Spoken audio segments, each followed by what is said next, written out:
Their business acumen is staggering. Their wealth is subject of envy. But behind the money, the notoriety, and the often unwanted attention is a sense of purpose. To help those in need. To build a legacy to be proud of. This is a series that delves into the lives of those who give. This is The Philanthropists.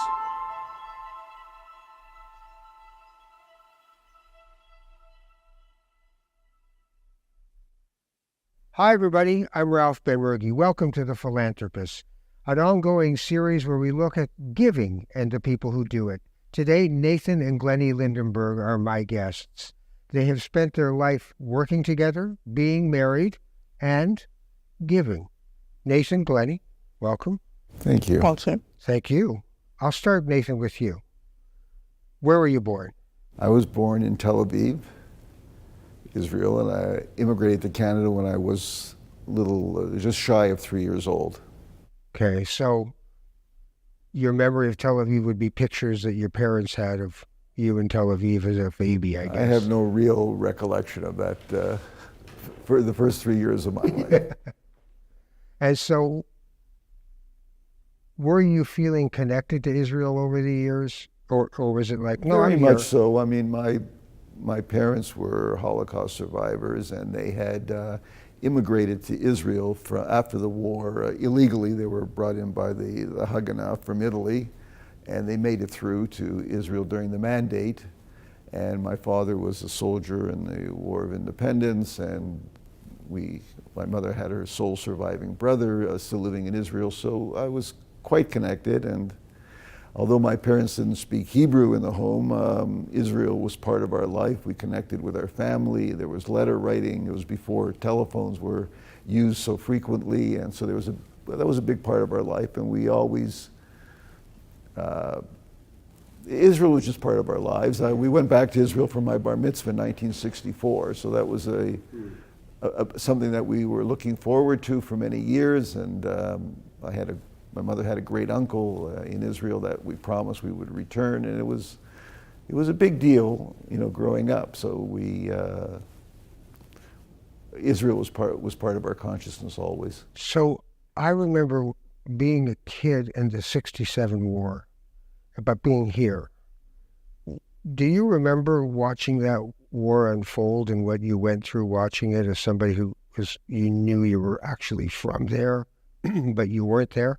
Well, it was obviously a very anxious time in the days preceding the war, and of course the euphoria after the war. It was an incredible time.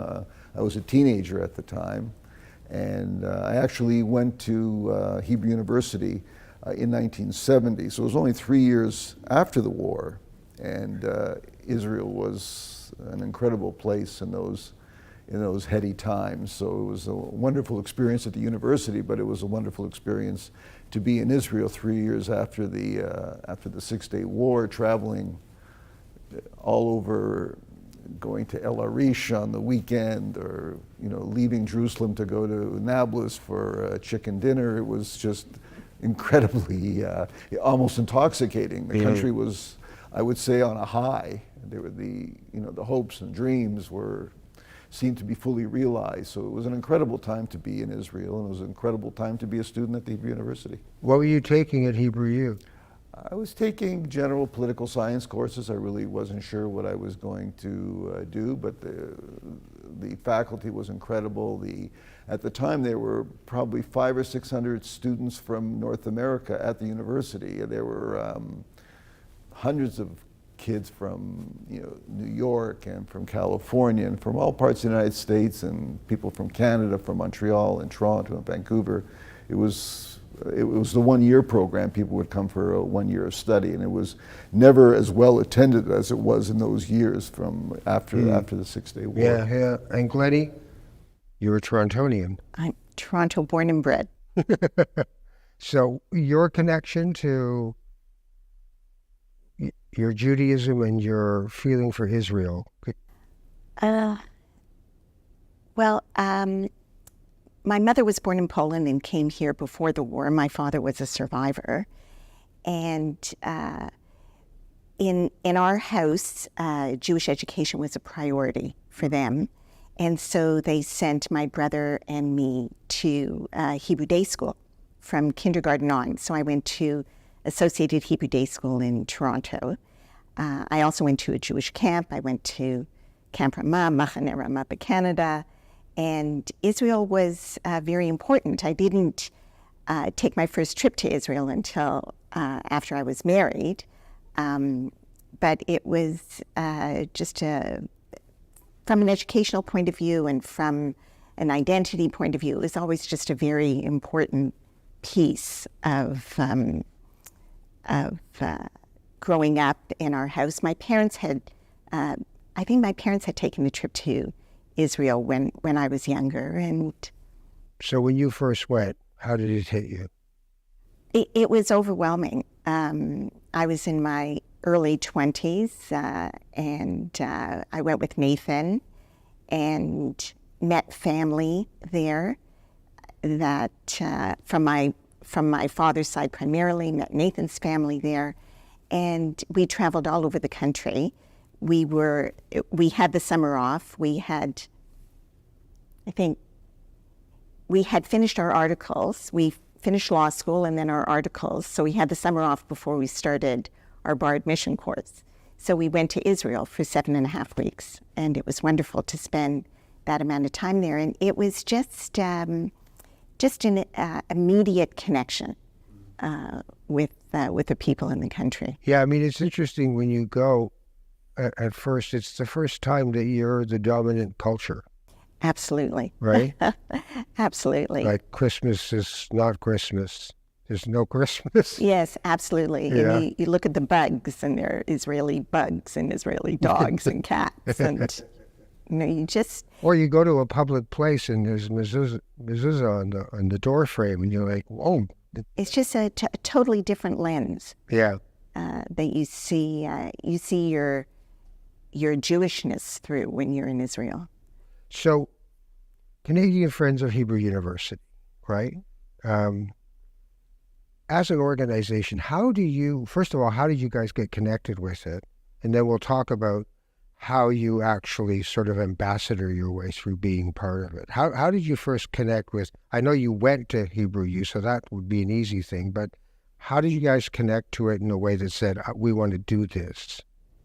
Well, as you say, I have a sort of nostalgic connection to the university, but I've often said this when I wanted to sort of direct my philanthropic or public service efforts. The university just was a natural place for me. First of all, it was somewhere I had been in an institution that I knew, and it was in Israel, and as a Zionist institution, the university is, I think, second to none. The whole history of the university is so compelling to me on a personal level. What is it about the history that hits you? When the first Zionist conference was convened in Basel in the late 19th century, it was one of the agenda items. They decided at that time to establish a university of the Jewish people in Israel. It was a priority. I mean, they were talking about establishing a Jewish state for the ingathering of Jews, and they were talking about a university. It was unbelievably compelling to me on a sort of philosophical level. And that was exactly what was done. The efforts of the early Zionists in the early part of the 20th century were to establish a university, ingathering of academics from Europe, and it became a home for the most part for German academics who left Germany in the 20s and in the 30s and established the university. Albert Einstein was one of the founders. And I don't think you can get a better pedigree for intellectual pursuits than Albert Einstein. And he flunked math, He flunked math, but he was. I mean, to be that's the type of association. That's the spirit of excellence, and what was created at the university. It's just unbelievably compelling. I just mentioned this earlier this week. We were talking about the Waldorf Astoria in New York.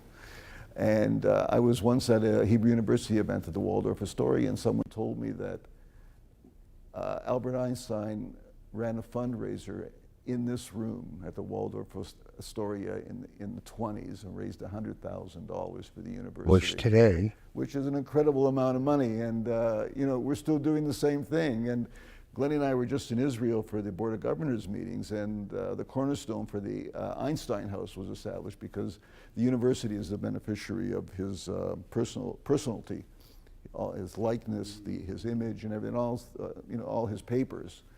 It'll be housed in a beautiful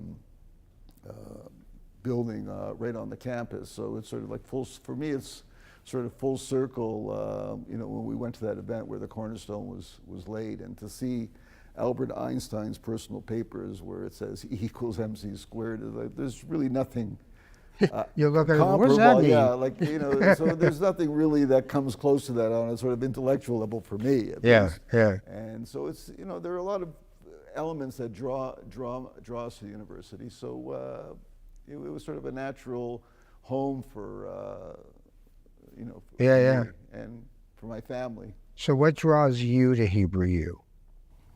Well, I have to say that it was Nathan's connection to Hebrew University. I didn't go to university in Israel. It was quite unusual in the early 70s to spend a year abroad. Most people went to university in the city where they lived. So when he got involved in Hebrew University, it was wonderful. Wonderful work for him because he was so connected to it, and meaningful for me as well. When you go there now and you walk through the place, the university campus now, what? Oh, it's just it's so invigorating. It's just so energizing. First of all, the campus is physically absolutely beautiful, and then you go from place to place and you meet the brightest young people.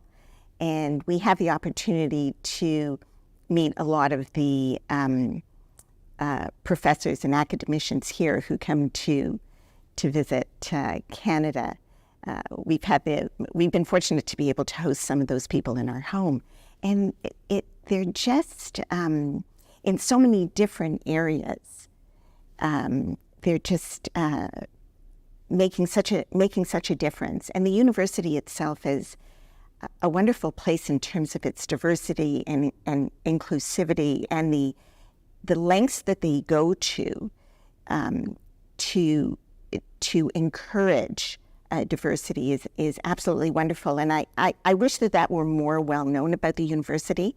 It's a Hebrew university with an incredibly multicultural population. Yeah, the name can be tricky, right? Right. You think, right. You gotta be Jewish, you gotta exactly, be... Yeah. Exactly. And I think now, for example, over 20% of the student population is Arabic, and they have foreign students from all over the world. So that's just one wonderful aspect of the university. So, how long have you two been married? 47 years. 47 years. And you work together a lot, right? You do a lot of things together. We actually opened our law practice together in 1978. So we work together in our own law firm. So some people think, no, I'm not doing that. Not if I want to stay married. What's the secret sauce here? What is it that allows you to... Well, we did do different types of work. Right. For quite a number of years, he was on one floor and I was on the floor above. So we did have a little bit of physical distance, but... like it wasn't desk to desk. It wasn't desk to desk. We never shared an office. We did, actually, for a very short time. We were between offices when we moved, but we... How did that go? For a very short time. I wasn't there a lot, so...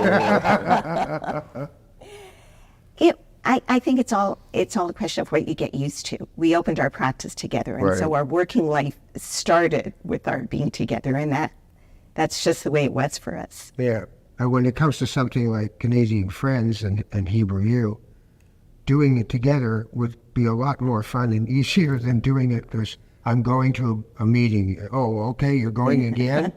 It's both of you going, right? Well, I didn't go to the meetings so much. That was Nathan's purview to attend the meetings. But I was always ready to go to Israel when he was going to the meetings. That's for sure. You wanted the gravy.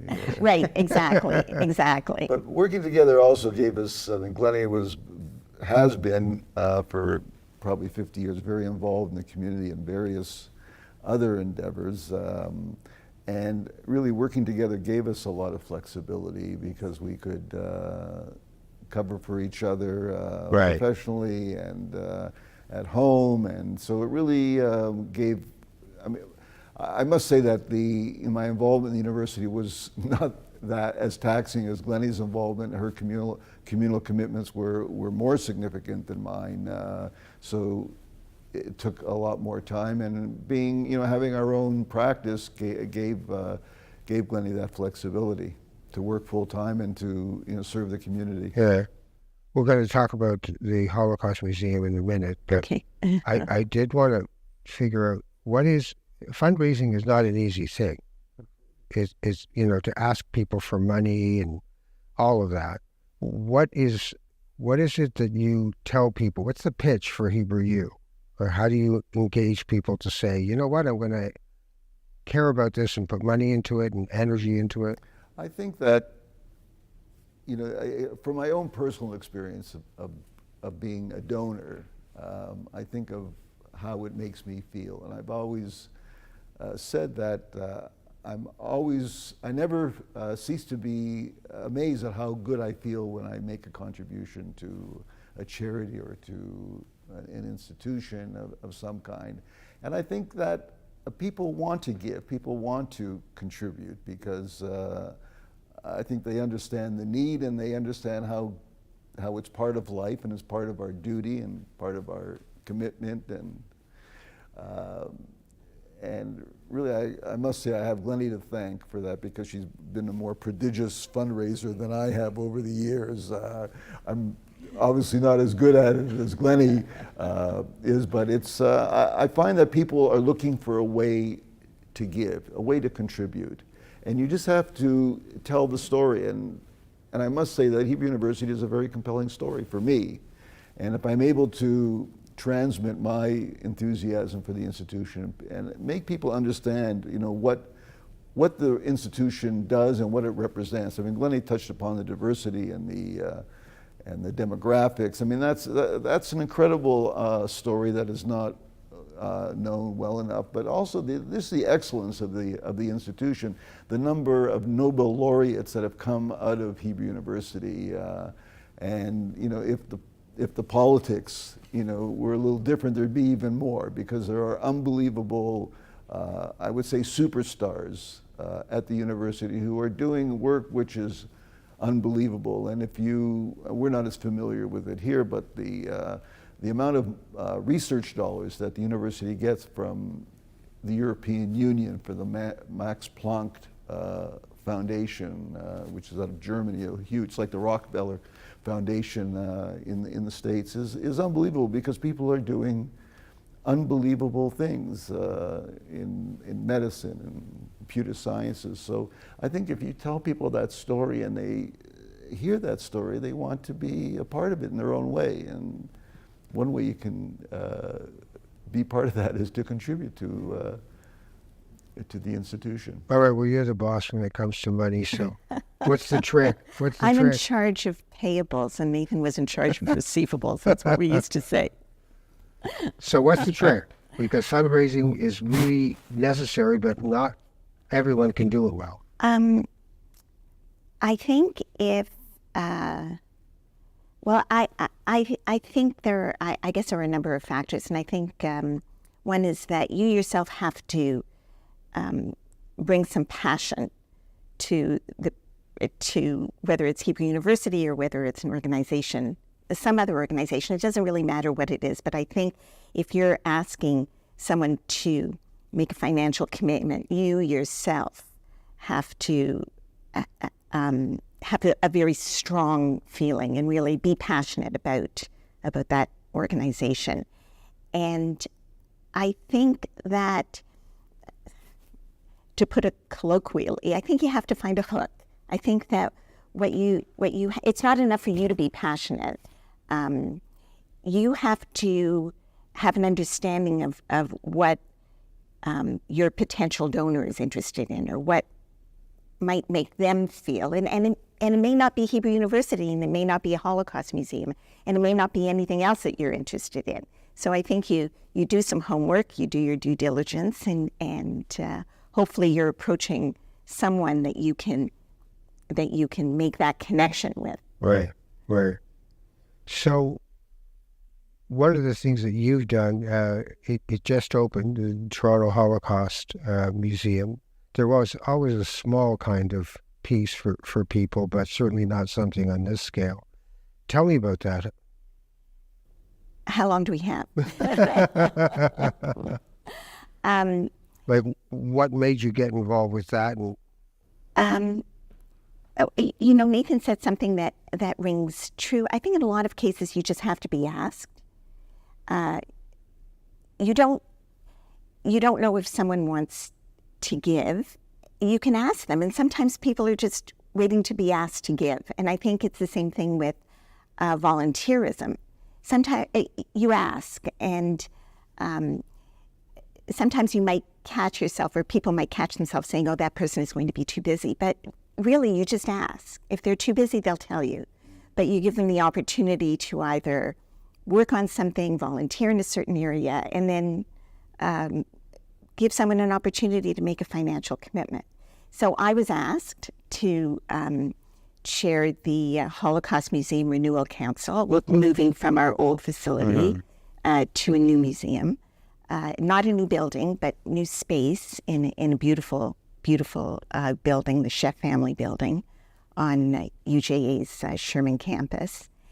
And I have that connection because, as I said, my late father was a survivor, Nathan's parents were survivors. And for a whole host of reasons that just seemed to be, I wouldn't say pinnacle isn't the right word, but it just seemed to be the right thing for me to do at this particular stage. I've been fundraising for many years, but this particular project was so important to me and so personal to me that it was really an honor to take it on. It's interesting, the idea of being the children of people who had the horror of the Holocaust and living through it, the survivors, as we called them. I wonder, does that give you an extra impetus to go, it doesn't stop here. I have to do something to make sure that this goes forward, that being Jewish in the world is more than just suffering, that we have to do something to, like Hebrew U or whatever we're doing, right? Yeah, I think that as far as the museum is concerned, I think that it's very important as an educational tool, and not just for families of survivors and not just for the Jewish population, but for everybody. The way the museum, the first step when you go on a museum tour is pre-war Jewish life. Because otherwise, the Holocaust is a story without a context.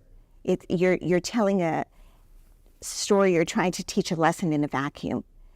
And that is really so significant for everybody to have an understanding about how rich Jewish life in Europe was before the war. So you want people to have an understanding that, yes, Jewish people suffered these horrific atrocities, but there was a rich Jewish life before that, which included something like Hebrew University, and there is a rich Jewish life that has continued after the Holocaust. So you had lives, and survivors went through these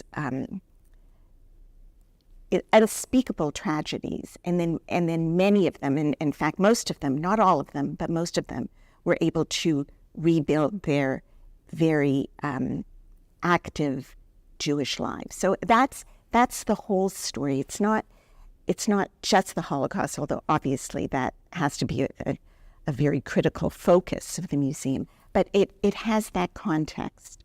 So what do you hope for Hebrew University now when you think about? Well, I really hope that it's able to sustain its excellence and its preeminence in the academic constellation in the world, that they maintain its ranking and really be sort of, it sounds trite, but a light unto the nation, to continue to represent the country in the way that it has, and bringing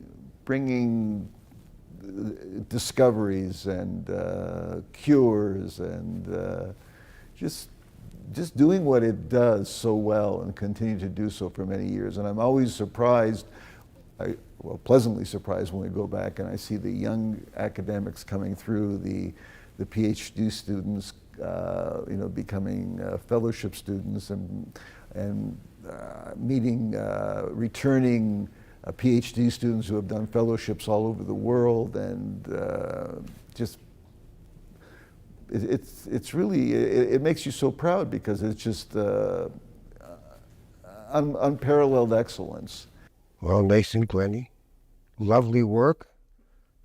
I can't believe you've worked together for 47 years. Stay married. God love you for it. Great work you're doing with Hebrew U and with the Holocaust Museum and with everything. Just the idea of giving, as people keep thinking of, I'm giving away, but you're giving and getting, right? It's a lovely feeling. So thank you so much for doing this. Really Thank you very much. Thank you. Thank you. Well, thank you for watching. I'm Ralph Benmergui. If you want to see more episodes of The Philanthropists, go to Canadian Friends of Hebrew University on YouTube. Take care of each other. See you soon. Bye.